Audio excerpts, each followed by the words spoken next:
Hello बच्चों, कैसे हैं आप सभी। वीडियो बनाने में वापस से 2 दिन लग गए। रीज़न पर्सनल है, मेरे बच्चे का जन्मदिन था इसलिए। वीडियो चालू करते हैं। ये एक ज़्यादा बड़ा वीडियो नहीं होगा, लेकिन इसमें 2 पॉइंट को डिस्कस करने की मैं कोशिश करूँगा। सबसे पहला पॉइंट जो है हमारे पास में वो है अर्धचालकों में विद्युत चालक।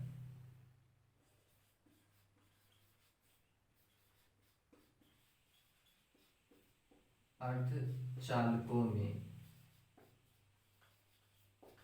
विद्युत चालक।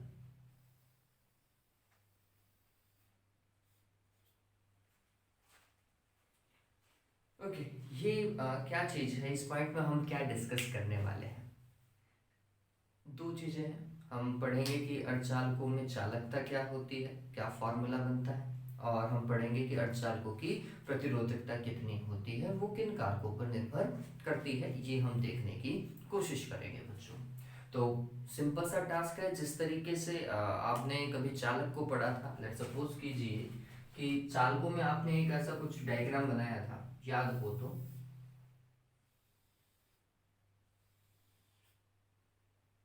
और वहां पर मैंने धारा निकाली थी, लेकिन चालकों में धारा सिर्फ इलेक्ट्रॉन्स के कारण बहती है, सभी को पता है। मान लीजिए कि ये जो आपको सामने दिखाई दे रहा है, ये किसी अर्धचालक का एक टुकड़ा है, सिलिकॉन या जर्मेनियम किसी का भी। और उसे हमने किसी बाह्य बैटरी स्रोत से जोड़ दिया है, ऐसा है ना। इसके सिरों के मध्य विभवांतर आरोपित कर दिया है। इसके ए बी सिरे हैं, और ए बी सिरों के मध्य क्या आरोपित किया गया है, विभवांतर आरोपित किया गया है। अब अर्धचालकों में बच्चों इलेक्ट्रॉन्स होते हैं और होल्स होते हैं, यही होता है। इलेक्ट्रॉन्स क्या होते हैं, ऋणावेशित होते हैं। कहाँ की ओर गति करते, तो हम बोलते हैं बैटरी के धन टर्मिनल की ओर गति करेंगे भाई। माइनस का आवेश है तो प्लस की ओर ही जाएगा।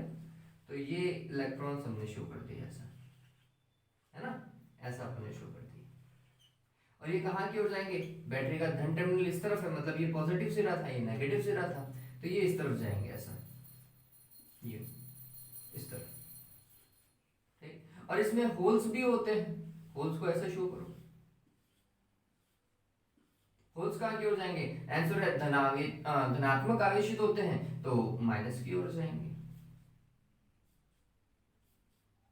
ये इसके थ्योरी का भाग हो गया। जो आप थ्योरी लिखेंगे ना, उस थ्योरी का ये भाग हो गया कि माना ए बी कोई अर्धचालक टुकड़ा है। जब इसके सिरों के मध्य विभवांतर आरोपित किया जाता है, तो अर्धचालक में उपस्थित मुक्त इलेक्ट्रॉन्स कहाँ की ओर, बैटरी के धन टर्मिनल की ओर, तथा होल्स बैटरी के ऋण टर्मिनल की ओर गति करते हैं। चूंकि हमें पता है कि अर्धचालकों के अंदर धारा का प्रवाह इलेक्ट्रॉन्स और होल्स दोनों के कारण होता है, अतः अर्धचालकों की चालकता एवं प्रतिरोधकता इन पर निर्भर करती है, मतलब इलेक्ट्रॉन्स और होल्स की संख्या पर निर्भर करती है। ये आपको लिखना है। किस तरीके से निर्भर करती है वो समझिए। तो यहाँ पर अब डेरिवेशन वाला पार्ट है, और ये आपको हमेशा समझ में आता है, मेरे को पता है आपका डेरिवेशन का काम बहुत स्ट्रांग है। तो समझिए बच्चों क्या होने वाला है। तो हम बोल रहे हैं यहाँ पर कि माना, अब ये मेरे डेरिवेशन करने का तरीका है, नॉर्मली बुक्स में थोड़ा सा एक आध स्टेप अलग होती है। माना किसी अर्धचालक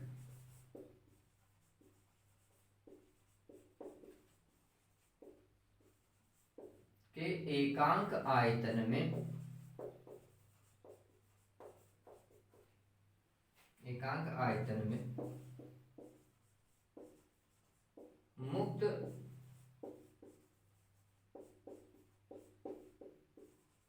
इलेक्ट्रॉनों की संख्या, किसकी संख्या, मुक्त इलेक्ट्रॉनों की संख्या, स्मॉल एन ई। ये जो स्मॉल एन हम लिख रहे हैं क्या बच्चों, एकांक आयतन में मुक्त इलेक्ट्रॉनों की संख्या है, या फिर आप इसे संख्या घनत्व भी कह सकते हैं। ठीक है, इसे आवेश घनत्व भी कहा जा सकता है, इलेक्ट्रॉनों का संख्या घनत्व या फिर आवेश घनत्व आप लिख दीजिएगा कि इलेक्ट्रॉनों के लिए आवेश घनत्व एन ही, तथा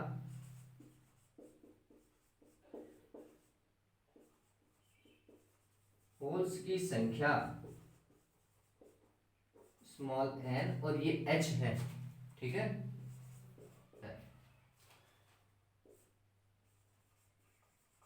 अर्धचालकों में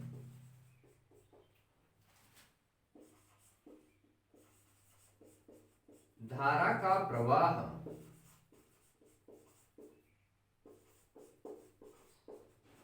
होल्स एवं electrons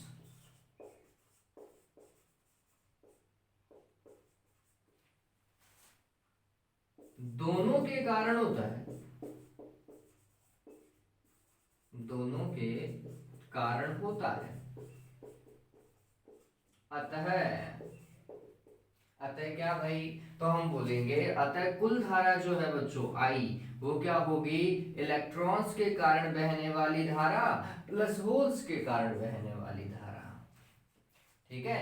I E plus I H की तरीके से इसको लिखा जाना चाहिए, ये एक बेसिक सा पार्ट है। और देखो धारा का फॉर्मूला आप सभी को पता होना चाहिए, अपन ने 5th चैप्टर पढ़ा है, पढ़ा है नहीं पढ़ा है, N E A V D, N E A V D,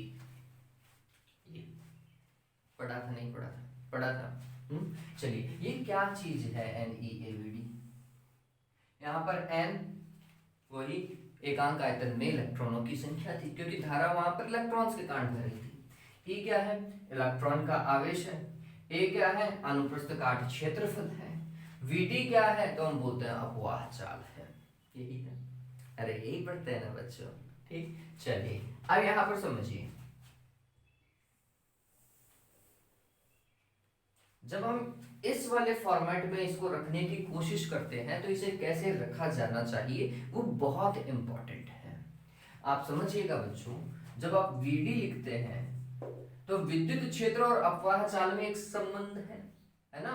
VD mu E लिखते हैं क्या, ऐसा आप लिखा करते थे, सदिश रूप में बता रहा हूं, ठीक। तो अब जब हम ऐसा परिमाण लिखते हैं तो VD is equal to mu E लिखा जाएगा।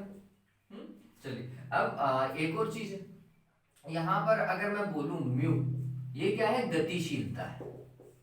म्यू क्या है,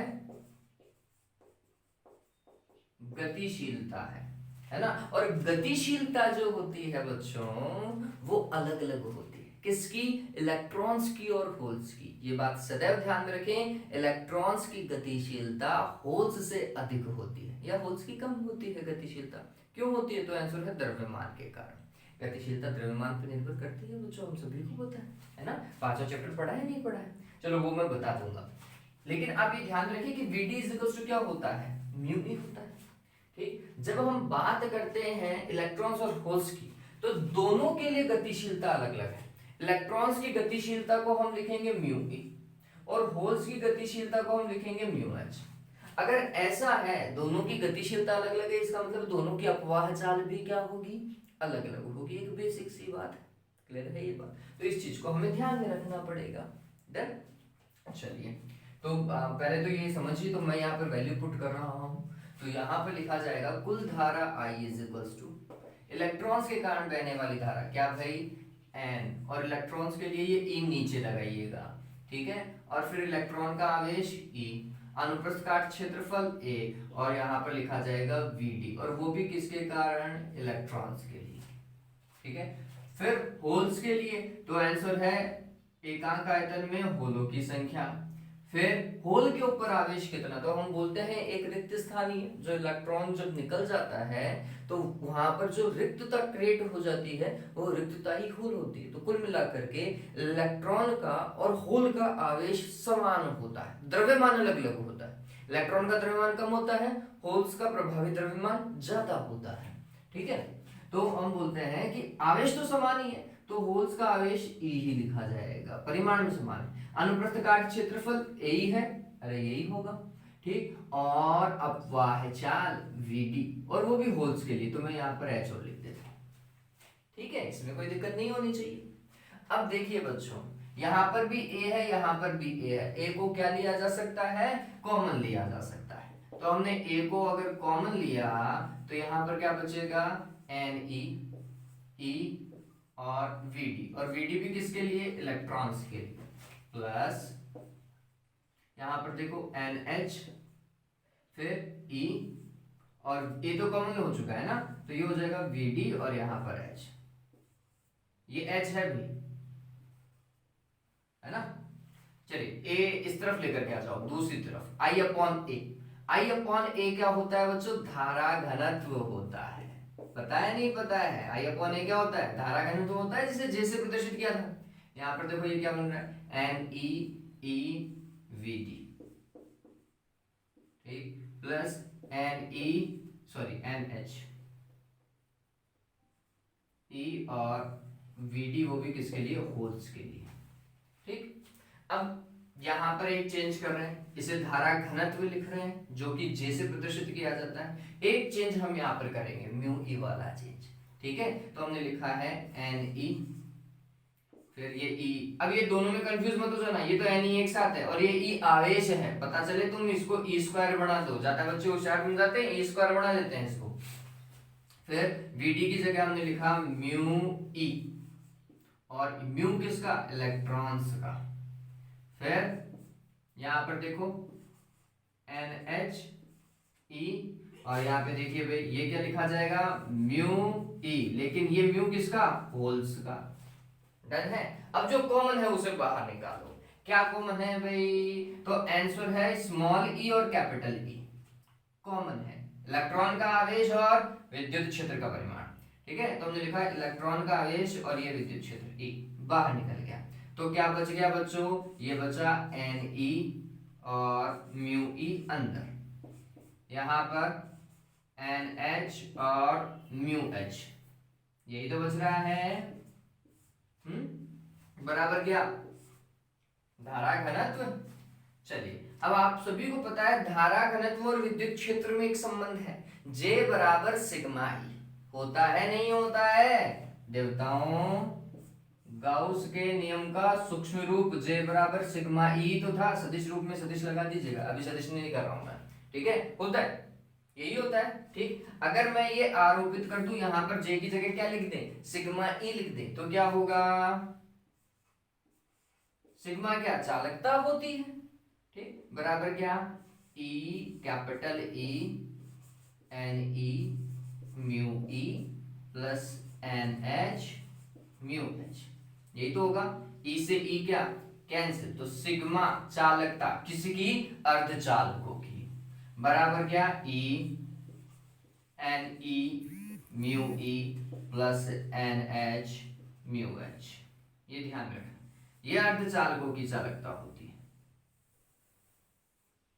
किस पे निर्भर कर रही है? एक तो गतिशीलताओं पर और एक इलेक्ट्रॉन्स और होल्स की एकांक आयतन में संख्या पर निर्भर कर रही है, ठीक है। चलिए अब इसके बाद में नेक्स्ट अगर मैं काम करूं तो क्या लिखा जा सकता है? ये तो हो गई चालकता, अर्धचालकों। तो प्रतिरोधकता क्या होगी बच्चों?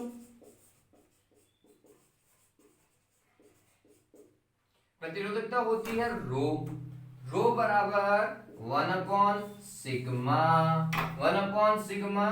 तो यहां पर फॉर्मूला देखो, सिग्मा की वैल्यू पुट कर दो, E Ne mu E plus NH mu H, यही तो होगा, ये प्रतिरोधकता का फॉर्मूला। फिर आप लिख लीजिएगा, जहां E इलेक्ट्रॉन का आवेश है, और इलेक्ट्रॉन और होल का आवेश समान ही होता है, तो यहाँ पे इलेक्ट्रॉन का आवेश ही लिख लो, कोई दिक्कत नहीं है। कितना होता है? 1.6 गुणा 10 की घात माइनस 19 कूलम, ठीक। म्यू E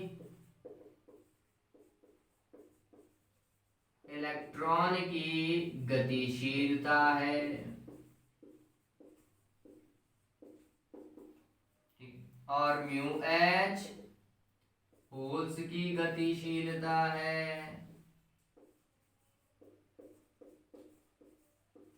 होल्स की गतिशीलता। पता चला? सिंपल सा था, डेरिवेशन, डेरिवेशन टिपिकल था ही नहीं। ये ध्यान में रखिए, जे क्या होता है? धारा घनत्व होता है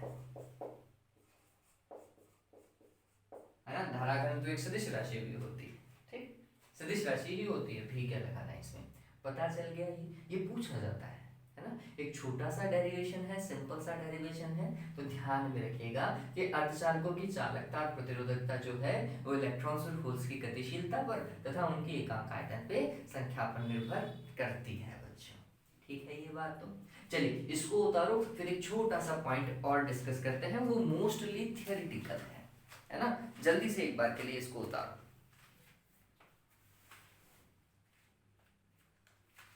अभी जो अपन ने काम किया है इसमें एक छोटी सी कंडीशन और मैं लगा दूंगा।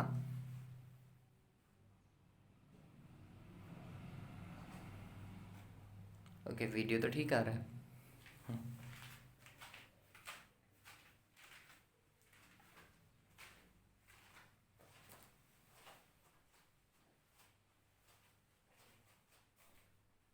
डन हुआ ये। ओके अब बच्चों अगर नेज अर्धचालकों की बात की जाए, किसकी? नेज अर्धचालकों की। अभी तक अपन ने बाह्य अर्धचालक तो पढ़े ही नहीं है, अब द्रव्य अर्धचालक नहीं पढ़े हैं, हम अभी अर्धचालकों में नेज की बात कर रहे हैं। तो वहां पे Ne और NH दोनों ही क्या होते हैं? समान होते हैं। क्लियर है ये बात? तो अगर नेज अर्धचालकों की बात करें तो वो मैं पार्ट मिटा रहा हूं।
यहाँ पे एक कंडीशन लगाएं, कौन से के लिए?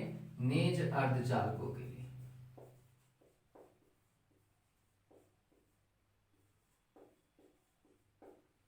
क्या होता है?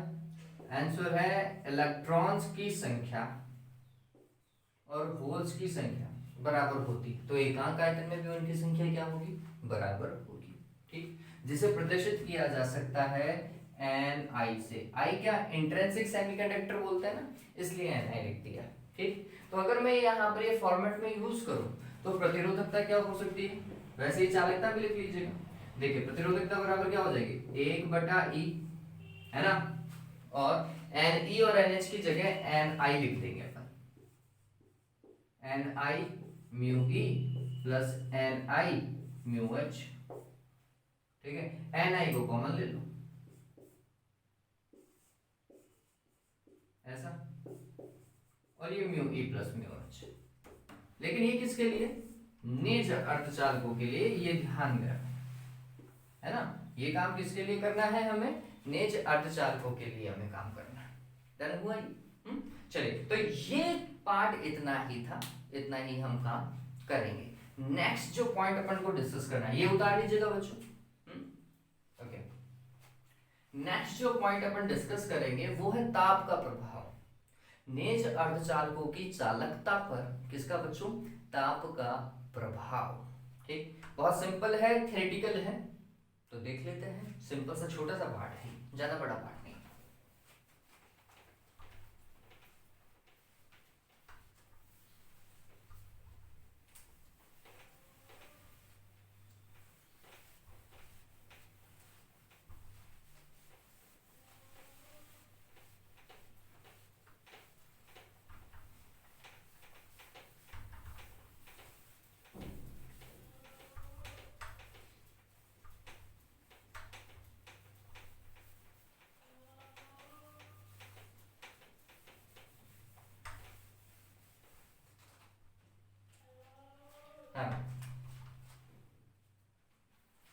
देखो, जब हम बात करते हैं, टॉपिक लिख देता हूं,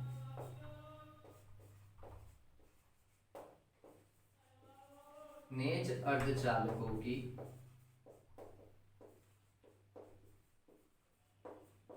चालकता पर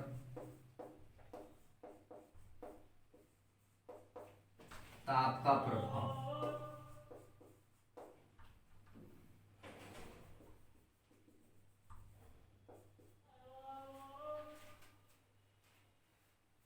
देखो बच्चों, सिंपल है और चीज को अच्छे से समझना।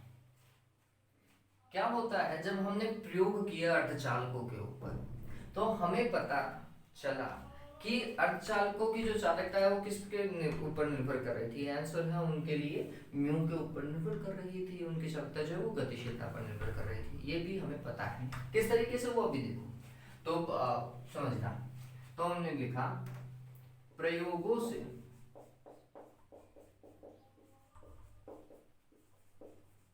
हमें ज्ञात है कि, क्या ज्ञात है भैया, हमें ये ज्ञात है कि ये जो गतिशीलता है वो ताप पर निर्भर करती है। किस तरीके से, टी की पावर -3/2, है ना, कि गतिशीलता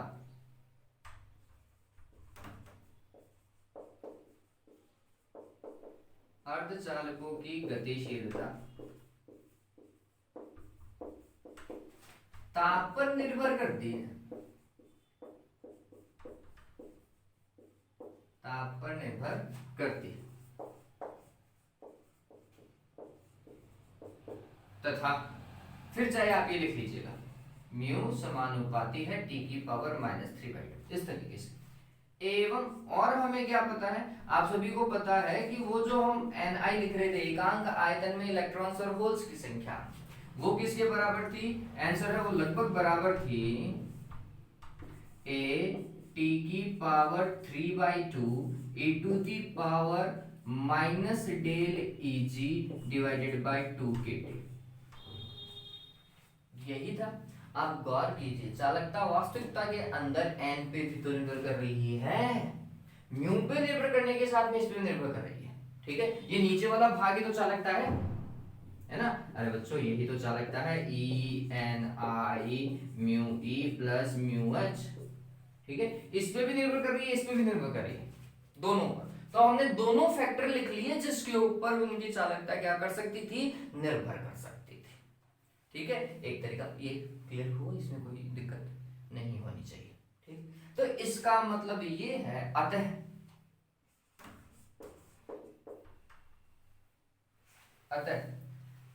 हम कह सकते हैं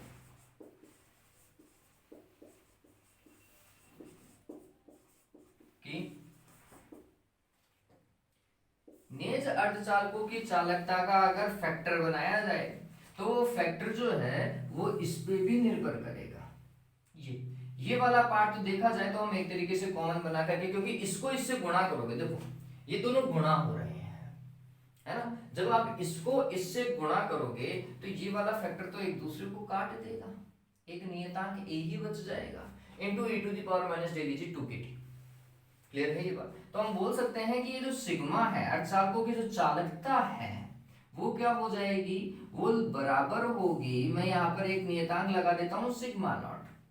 ठीक है, तो वो नियतांक लगा दिया, और e की power -del Eg divided by 2kT, क्योंकि इन दोनों को गुणा करना था वहां पे। देखो ये n और म्यू गुणा हो रहे हैं, तो फिर ये दोनों पावर एक दूसरे को काट देंगी, एक माइनस की है एक प्लस की है, खत्म हो जाएगा, लगभग प्रभाव म्यू का खत्म हो गया। तो फिर ये वाला प्रभाव कारगर है। ठीक, अब ये क्या बता रहा है वो समझिए, बहुत ज्यादा इंपॉर्टेंट है। ये कुछ ऐसा है, इस फलन को मान लीजिए y इज इक्वल्स टू, ये तो हो गया कोई नियतांक a, और ये हो गया e की पावर -x, माइनस और ये x मान लो। तो अगर मैं ये ग्राफ बनाऊं y और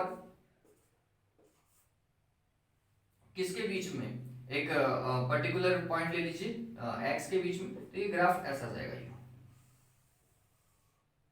जैसे जैसे x की वैल्यू बढ़ती जाएगी बच्चों, x की वैल्यू बढ़ती जाएगी, ये ग्राफ का मान घटता जाएगा। इसका मतलब ये है कि अगर ऋणात्मक घात बढ़ जाएगी, समझना, ऋणात्मक घात अगर बढ़ जाएगी तो ये मान घट जाएगा, और अगर ऋणात्मक घात घटेगी, कम होगी, तो फिर ये मान बढ़ेगा, y का मान बढ़ता जाएगा। अब गौर कीजिए, हम जैसे जैसे, अब मैं थ्योरी बता रहा हूं आपको, सिंपली एक थ्योरी समझनी है। जैसे जैसे हम ताप को बढ़ाते जाएंगे, ताप को क्या करेंगे, बढ़ाएंगे, ताप को बढ़ाने पर ये पूरा का पूरा मान क्या हो जाएगा, कम हो जाएगा। क्लियर है ये बात, क्योंकि हर में आ रही है ना, ठीक है। तो ताप को बढ़ाने पर ये घात क्या हो जाएगी, कम हो जाएगी। तो e की पावर माइनस एक्स की वैल्यू कम, अगर x की वैल्यू कम है तो ये देखो मान ज्यादा हो गया क्या, तो ये पूरा मान क्या हो जाएगा, बहुत ज्यादा हो जाएगा, इसका मतलब चालकता बढ़ जाएगी। ठीक है, तो ये बात ध्यान में रखना कि अर्धचालकों में, समझना इस चीज को, थोड़ा सा सिंपल सी बात है कि अर्धचालकों में ताप बढ़ाने पर उनकी चालकता चरघातांकी फलन के रूप में बढ़ती है। ई क्या है, एक्सपोनेंशियल फंक्शन। एक्सपोनेंशियल फंक्शन को क्या बोलते हैं हिंदी में, चरघातांकी फलन। कौन सा फलन बोलते हैं, चरघातांकी फलन। तो ये ध्यान में रखिएगा कि ताप को बढ़ाने पर, ये चीजें ये तो पता ही है ना आपको, डेली जी क्या है, वर्जित ऊर्जा अंतराल है, के क्या है, बोल्ट्जमान नियतांक है, टी क्या है, परमताप। तो हम बोलते हैं जैसे जैसे ताप को बढ़ाया जाता है, अर्धचालकों की चालकता चरघातांकी फलन के रूप में क्या होती है, बढ़ जाती है। क्लियर हो गया। चलिए एक और कॉन्सेप्ट है, जैसे जैसे आप ताप बढ़ाओगे, जो उस अर्धचालक के अंदर मुक्त इलेक्ट्रॉन्स हैं और होल्स हैं, ये क्या करेंगे, गति करना प्रारंभ करेंगे। गति करेंगे तो टक्कर भी करेंगे, करेंगे नहीं करेंगे, है ना। तो अर्धचालकों में परमाणुओं को क्या हुआ, टक्कर हुआ एक तरीके से, या इलेक्ट्रॉन्स की टक्करें हुई, होल्स की भी टक्करें हुई, तो उससे क्या होगा, उनकी गतिशीलता कम हो जाएगी। ठीक है, उनकी गतिशीलता कम हो जाएगी, ये बात ध्यान रखना। म्यू का मान क्या हो जाएगा, कम हो जाएगा।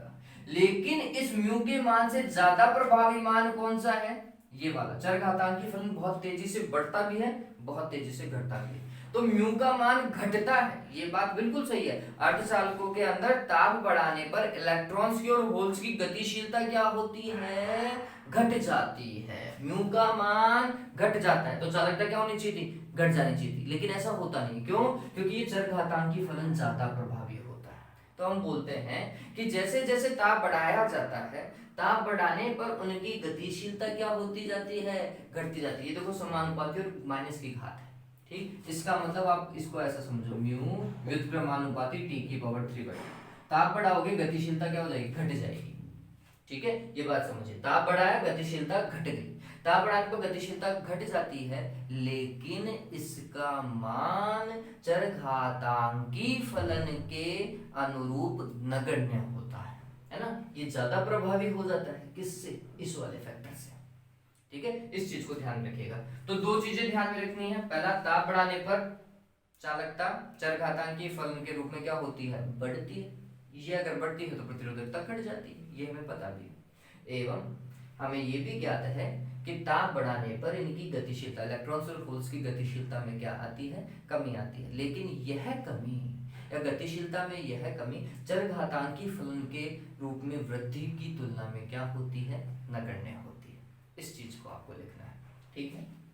तो अपन को तो सिंपली 1, 2 और 3 इसी से ही काम कर देना है। और आप तो अगर वो गतिशीलता वाला पॉइंट छोड़ भी दो तो भी कोई दिक्कत नहीं है। अपन को तो ये ध्यान रखना है, ताप बढ़ाने पर क्या होती है, चालकता चरघातांक के रूप में बढ़ जाती है। ठीक है, चलो तो उम्मीद करता हूँ ये चीज आपको समझ में आ गई है ना, सिंपल है ये चीज। चलिए आज के लिए बच्चों इतना ही। वीडियो को लगातार देखते रहो, पूरा देखा करो बच्चों, है ना। वॉच आवर बहुत कम दिखाई देता है, वो मेरे को थोड़ा सा अजीब सा लगता है। तो प्लीज वीडियो को पूरा देखें और जो एडवर्टाइजमेंट आ रहे हैं उनके ऊपर क्लिक कर लिया करो, ठीक है।